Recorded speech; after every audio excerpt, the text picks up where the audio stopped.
Quand on a le titre de prince héritier de la puissante race des Saiyans, on est forcément gagnant, non? Et ben, malgré son titre, sa popularité et son swag, ce pauvre Vegeta n'a pas énormément de victoires à son compteur. Si bien que beaucoup de fans comme moi se sont posé plus d'une fois la question pourquoi Vegeta perd tout le temps? Eh bien, ne vous posez plus de questions puisque votre fidèle Alcor est là pour y répondre. Alors, est-ce que Vegeta est si faible que ça? Est-ce qu'il y a une raison logique en termes de lore? Ou est-ce que c'est juste pour encore et toujours mettre Goku en avant? C'est ce qu'on va voir aujourd'hui. Allez, c'est parti! Forcément, quand on parle des défaites de Vegeta, on peut se demander, est-ce qu'il perd vraiment tout le temps? Genre, c'est quoi son palmarès? Apparaissant au tout début de Dragon Ball Z comme étant The Menace Saiyan venu de l'espace et présenté bien plus puissant que Raditz, qui avait pourtant nécessité le sacrifice de Goku pour être battu, le Vegeta de l'Arc Saiyan était loin d'être un perdant. Il était tellement puissant que sa simple force pure équivalait celle d'un Goku en Kaioken, le forçant même à pousser jusqu'au Kaioken x4 pour vraiment dommager le prince. Un prince qui n'a d'ailleurs pas été vaincu par cette attaque et qui a même défoncé Goku avec sa forme de gorille géant. Alors oui, Vegeta s'est fait finalement vaincre par la Z-Team avec la stratégie de Krillin, Gohan et Yajirobe, mais techniquement c'est lui le vainqueur du 1v1 face à Goku. Et c'est quand même l'un des rares antagonistes à avoir battu Goku quand même. Dans l'arc Namek, masterclass de Vegeta avec des victoires bien violentes. Ici, il a tué Kiwi, un membre de l'armée de Freezer anciennement plus fort que lui, tout comme le gros Dodoria en qui Freezer avait confiance, ou même Zarbon. Alors ok, il a perdu la première fois, mais il a fini par le tuer dans sa forme monstrueuse, censée être si puissante que tous ceux qui l'ont vu en sont morts. Et a même vaincu Guldo, un membre du Commando Gyu, en lui faisant une fatality. Après, bon, malgré un combat vraiment stylé, il se fait battre par Rikum, mais finit quand même par bien défoncer Jis et Ginyu dans le corps de Goku, avant de plus tard affronter la première forme de Freezer, ce qui le forcera même à se transformer. Et même si Vegeta se pense assez chaud en mode je suis le Super Saiyan, la forme finale de Freezer finira par avoir raison de lui. Donc on est quand même sur une majorité de victoires. Ensuite vient l'arc Cyborg et là il y a déjà mon win. Alors oui, il a royalement explosé C19 qui pourtant a pu tanker Goku en Super Saiyan assez longtemps pour que sa maladie du cœur ait raison de lui. Mais après le réveil de C18, c'est lui qui se fait humilier. Heureusement, Vegeta débloque un stade supérieur au Super Saiyan qu'il a humblement appelé le Super Vegeta et avec lequel il détruit la forme semi-parfaite de Cell, qui a pourtant mis les puissants cyborgs et Tenshinhan dans la merde, avant de se faire royalement poutrer par sa forme parfaite. Et il finira même par se faire pas mal malmener par ces saloperies de Cell Junior. Donc c'est pas un super ratio. L'arc-bout est un petit peu similaire niveau ratio, il atomise Poui et fait égalité en Majin Vegeta contre Goku Super Saiyan 2, qu'il mettra KO par surprise pour ensuite se faire sauter sur Buu, mais sera pas assez efficace pour vaincre le gros monstre rose. Il revient ensuite pour fusionner avec Goku et en végétaux, ils auraient bien pu défoncer Super Buu s'ils s'étaient pas fait absorber. Donc, encore une défaite? Non. Rassurez-vous, c'était volontaire. Quant à son prochain match contre Kid Buu, ici, il n'est même pas question de gagner pour Vegeta. Il sait qu'il n'est pas à la hauteur. Il veut juste gagner du temps pour que Goku retrouve sa force en Super Saiyan 3 et pour après, pour qu'il puisse charger le Genki Dama. En soi, il se fait vraiment exploser la gueule. Est-ce que c'est une défaite ou une réussite?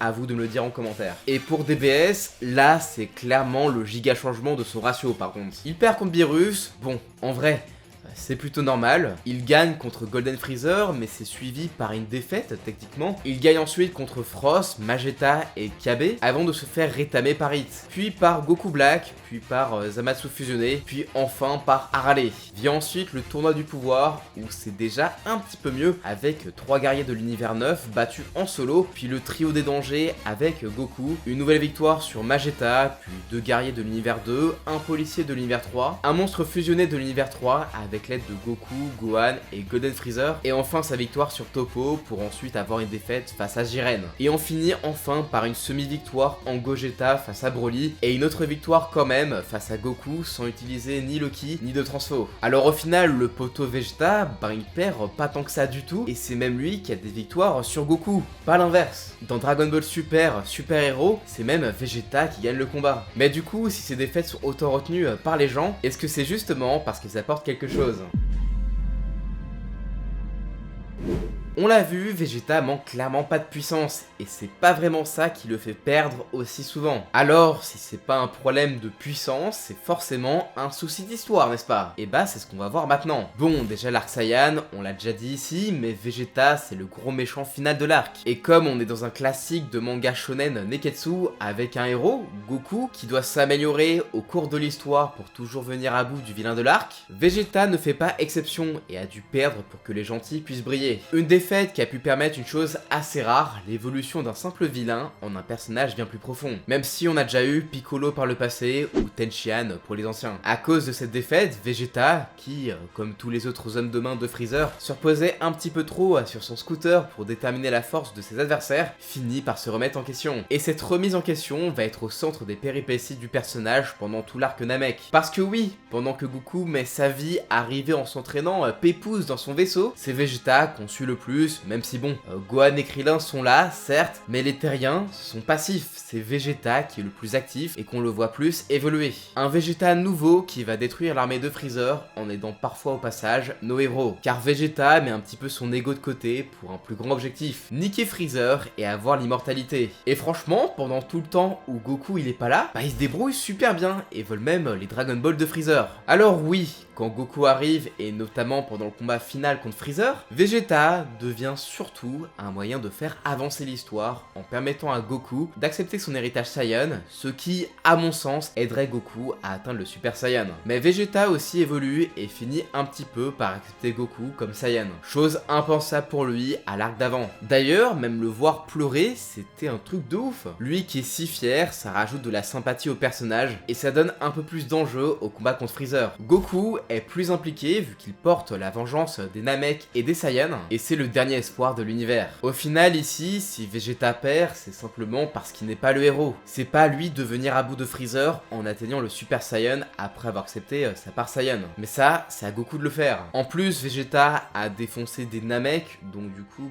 venger les planètes Namek, il peut pas trop le faire en termes de scénario, on va dire. Mais néanmoins, si Freezer se fait défoncer, c'est grâce à lui, son évolution dans cet arc et son sacrifice. Après sa résurrection, son mindset change encore une fois. Et là, il ne s'agit plus pour lui que de dépasser Goku et reconstruire sa fierté Saiyan qui a été brisée par 2 fois par Goku. Lorsque ce simple Saiyan de basse classe l'a battu, et aussi quand, malgré tous les changements et les améliorations de Vegeta, c'est Goku encore qui a eu le Super Saiyan et a vaincu Freezer contre qui Vegeta avait pourtant fait tant d'efforts. Et c'est justement cette rage contre lui-même et la perte de sa fierté Saiyan qui l'ont permis d'accéder au stade de Super Saiyan, avec lequel il a détruit C19. Et c'est justement quand il croit avoir retrouvé sa fierté et le pouvoir ultime que l'arrivée de C18 et sa défaite contre elle vient briser tout ça et expliquer narrativement que le Super Saiyan ne suffit plus. En s'entraînant pour ça, il débloque le Super Vegeta et défonce Cell presque parfait, sauf que cette fois, il veut être sûr qu'il a le pouvoir ultime et qu'il est The Saiyan. Et c'est pour ça qu'il donne à Cell le droit d'accéder à sa forme finale, ce qui donnera lieu à une nouvelle défaite. Des défaites qui vont briser les convictions du prince des Saiyans en tant que guerrier, mais le faisant évoluer en tant que père, et c'est pour ça qu'il aidera férocement Gohan après ce que Cell a fait à son fils. Dans cet arc, Vegeta ne pouvait simplement pas gagner pour de bon, car il fallait montrer qu'il n'était pas le Saiyan ultime. Et en vrai, même Goku ne gagne pas contre Cell. L'intérêt était de développer Gohan et son innocence pour en faire potentiellement le digne successeur de Goku avec son Super Saiyan 2. Toriyama souhaitait faire de Gohan le personnage principal de l'œuvre à ce moment-là, et on le voit directement au début de l'arc Buu. Et dans cet arc, c'est vraiment là qu'on voit le plus le caractère de Vegeta évoluer, et c'est l'un des arcs où ses actions ont le plus d'impact sur l'histoire. Après que ses convictions aient été littéralement brisées par l'arc Cell,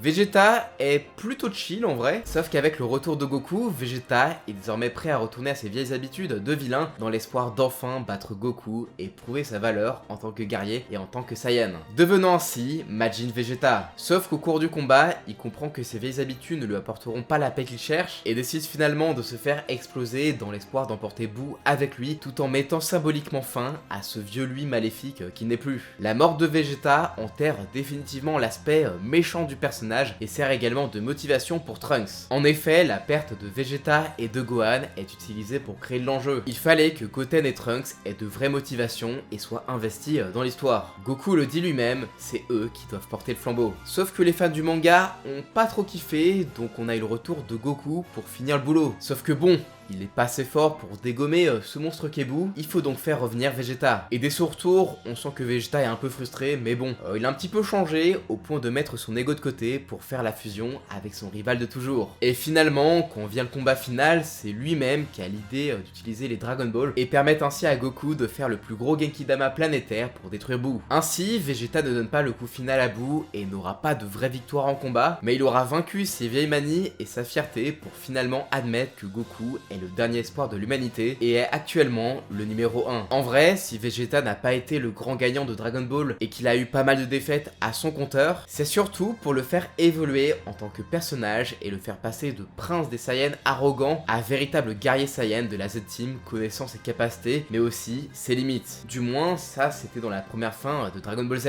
Parce que dans la version Kazenban, soit la version ultime sortie quelques années plus tard, Vegeta souhaite toujours surpasser Goku. Et je trouve que ça casse un petit peu tout avec Oob, le flambeau, tout ça.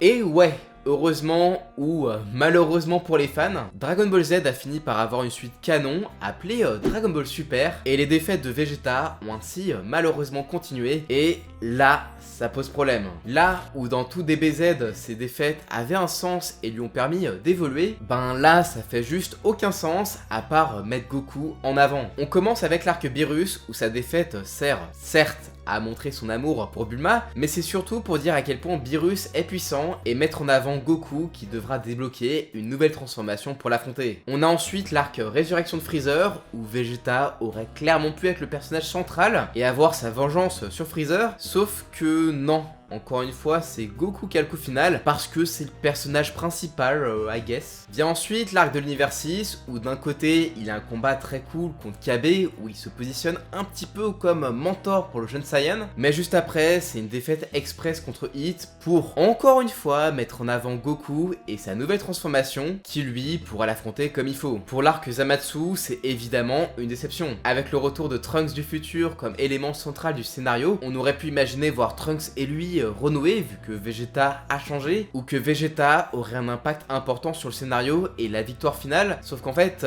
non, à part la fusion en végétaux, il n'a pas été d'une si grande utilité et même si l'arc est quand même plutôt cool, reste beaucoup plus centré sur Goku que sur Vegeta ou Trunks en fait. Et ça c'est surtout dans le manga et ça se finit sur une non-victoire générale grâce au cheat code Zeno, histoire de montrer que dans l'univers il y a plus puissant que Goku et Vegeta. Encore une fois, genre il avait pas déjà compris avec Beerus et Hit. Heureusement pour le tournoi du pouvoir, on a Vegeta qui a son heure de gloire avec, on l'a vu, pas mal de victoires, une nouvelle transfo, bon, peut-être un peu ridicule d'ailleurs, et son combat contre Toppo, mais comparé à Goku, il n'a pas eu vraiment d'autres combats très mémorables, à part contre Ribrane, qui est moins stylé que Kale, ou comme certains l'appellent, Brolette. Et contre Jiren, il sert juste de support, que ça soit dans le manga ou dans l'animé. Et ça, c'est pour mettre en avant C17, Freezer, et surtout Goku, avec sa nouvelle transformation. Et à la suite du manga, c'est pas mieux. Après des mois d'entraînement avec les Yardrats, on aurait pu penser qu'il mettrait un petit peu sa race à Moro, et aiderait vraiment Goku, sauf que il le gère, ok, mais au chapitre suivant, il perd juste après quand Moro a une nouvelle transformation, et évidemment, tout ça pour montrer que Goku a enfin maîtrisé l'Ultra Instinct. Alors ok, pendant l'arc Granola, il fait enfin preuve de classe et de puissance avec sa nouvelle transformation qui lui permet de défoncer un perso qui s'était bien foutu de Goku, mais comme finalement il adhère mort, il ose pas utiliser tout son pouvoir, et c'est Goku et un autre personnage qui interviennent pour stopper le combat. Bon après, je vais pas spoiler l'arc Granola non plus parce qu'en fait il est toujours en cours, mais disons qu'il aura fallu attendre jusque là pour enfin revoir un Vegeta intéressant et avec une vraie évolution plus que d'être simplement le mentor de Kabe et le faire valoir de Goku. Au final, Dragon Ball Super aura fait vraiment très peu pour Vegeta, qui, sans son immense popularité, ne serait sûrement même plus dans les intrigues tellement Goku est mis en avant. Avant l'arc Granola en manga, on en viendrait presque à regretter GT, où dans l'arc Baby et à la fin de GT, il avait eu un vrai impact sur l'histoire, tout en restant majoritairement un personnage secondaire, vu que l'histoire était repartie sur Goku en mode Dragon Ball du début quand il était petit. Alors pourquoi les défaites de Vegeta posent autant de problèmes maintenant? Parce que au final, pendant DBZ, ça faisait pas tant chier les gens autant que ça, que Vegeta n'est pas la grosse win. Et bah si vous regardez Dragon Ball Z, Vegeta, comme les autres persos de la Z-Team, bah ils perdent Ok, mais ils ont tous eu leur moment où ils ont brillé. Vegeta peut-être même plus que les autres. Déjà on avait ces moments-là, et les défaites de Vegeta servaient non seulement à faire avancer l'histoire globale, mais aussi la sienne. Et en plus de ça, il n'est pas le seul dans la défaite. Cell a gagné contre presque tout le monde, et presque personne n'est au niveau de Boo à la fin du manga. Même Goku, il est surclassé. Dans DBS, tous les autres personnages sont anecdotiques, Gohan et Piccolo sont considérés comme étant juste trop faibles. Gotenks, on le revoit presque jamais. Et là, Vegeta a de la chance, entre guillemets, vu qu'il apparaît et fait quelques trucs. On nous présente ça en mode pseudo-rivalité, où Goku et Vegeta, ils font tout ensemble. Mais malheureusement, c'est toujours Goku qui est mis en avant. Et bon, en vrai, je dis que c'est plutôt mal fait, mais je pense qu'il est intéressant d'expliquer tout ça avec d'autres mangas. Pour comprendre pourquoi DBS est si frustrant avec Vegeta, je pense qu'il est temps de parler de son rôle de personnage secondaire, et non plus en tant que rival, et je pense que ça pourrait être intéressant de voir comment les autres shonen gèrent les combats avec les seconds de héros. Si on veut comparer avec ça avec d'autres shonen, genre ceux du Big 3, dans One Piece, chaque Mugiwara a à un moment donné son mini-boss à lui, qui est certes moins OP que celui de Luffy, mais chacun a sa victoire et son impact sur l'histoire, même si récemment, avec le fight contre Kaido, on a vu que Zoro, en tant que vice-capitaine, prenait une plus grosse place. Et à mon sens, One Piece peut difficilement frustrer au niveau des combats pour divers personnages. Ça prend un peu de temps, certes, des fois c'est pas très palpitant, mais les personnages qui sont liés au héros ont de quoi manger. Luffy est le personnage principal, il reste quand même au-dessus de son groupe. Dans DBS, c'est un petit peu compliqué de faire ça, vu que souvent, il y a qu'un seul méchant. Donc il faut que la victoire soit pour le personnage principal. Si je prends le cas de Bleach, le groupe du héros sert de faire valoir Ichigo, mais là au moins c'est clair,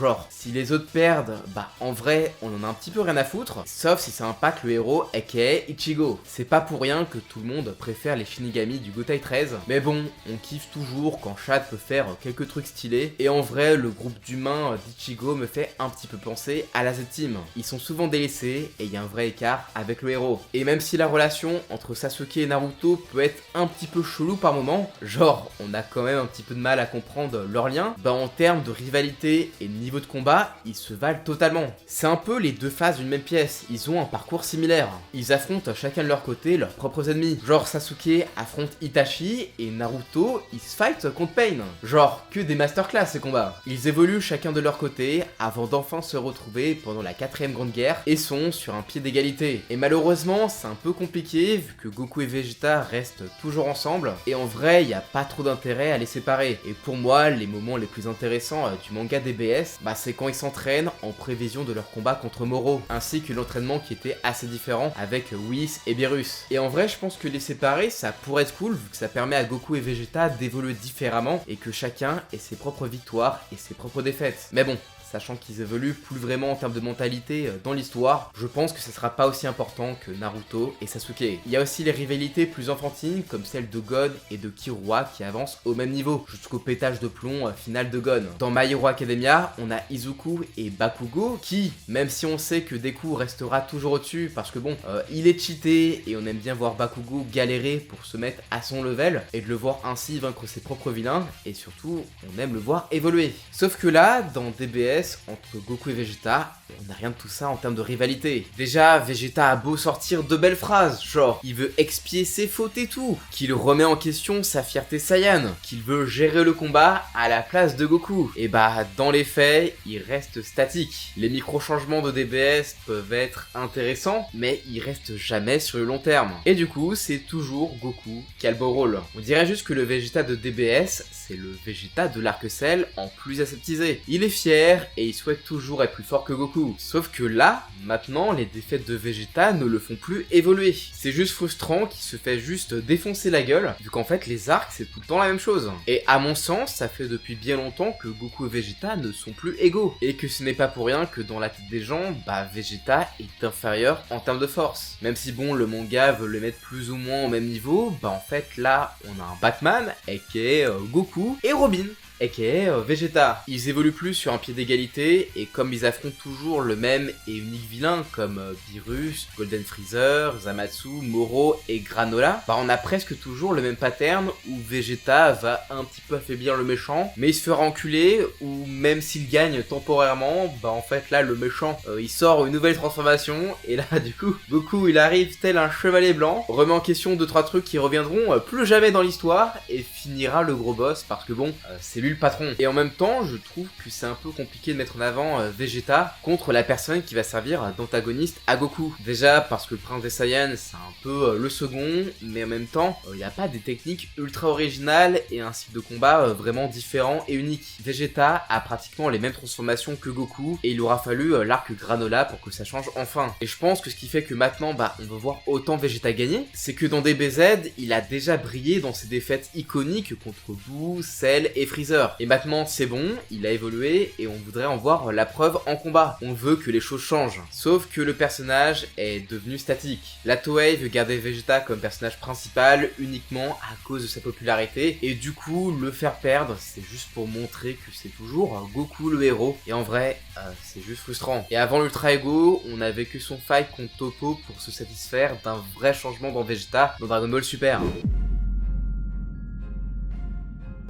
Vegeta n'a pas besoin de gagner pour être finalement l'un des personnages les plus populaires et les plus intéressants de Dragon Ball, et que ça a justement permis à Vegeta d'atteindre ce niveau de popularité au point d'être un personnage auquel on peut aussi s'identifier avec toutes les erreurs qu'il a commises. Et en plus de ça, il est toujours très shonen vu qu'il essaie toujours de se surpasser. Mais bon, après toutes ces années, je pense que c'est loupé. Vegeta, c'est un peu le mec qui a un projet et qui parle tout le temps de sa future réussite, sauf qu'en vrai, il se passe rien. Il fera toujours la même chose. Et je pense que c'est DBS qui pose problème. Dans Dragon Ball Z, chaque personnage a son importance et a des moments de gloire. Même si Goku et Vegeta restent quand même top tier, bah les autres personnages ne sont pas si longs que ça et ont quand même une utilité. Et en plus, Dragon Ball c'est plein de rebondissements avec des personnages qui ont leur grand moment. Mais ça, c'est fini depuis DBS. Les deux personnages au centre de l'intrigue sont uniquement Goku et Vegeta. Les autres, ils sont dépassés et il n'y a plus qu'un personnage qui peut mettre en avant Goku. Bah c'est Vegeta. Et ouais, c'est encore lui qui trinque. Peut-être que ça va changer avec l'arc super-héros du manga où on met en avant Goten et Trunks, et que le film super-héros remet des personnages sur le devant de la scène pour changer un petit peu le statu quo, genre avoir de nouveau un petit groupe. Mais pour être honnête, je n'ai aucune confiance en DBS et j'ai peur que Goten et Trunks soient juste du filler avant le retour de Goku et Vegeta. Et vous, pourquoi vous aimez Vegeta? Est-ce que vous êtes d'accord avec moi sur le fait qu'en vrai, il n'est pas respecté dans DBS? N'hésitez pas à me le dire dans les commentaires, et puis comme d'hab, si vous avez aimé, explosez-moi les pouces bleus, partagez la vidéo en masse et abonnez-vous en activant la cloche, ça fait toujours plaisir. Allez, je vous dis à la prochaine, ciao!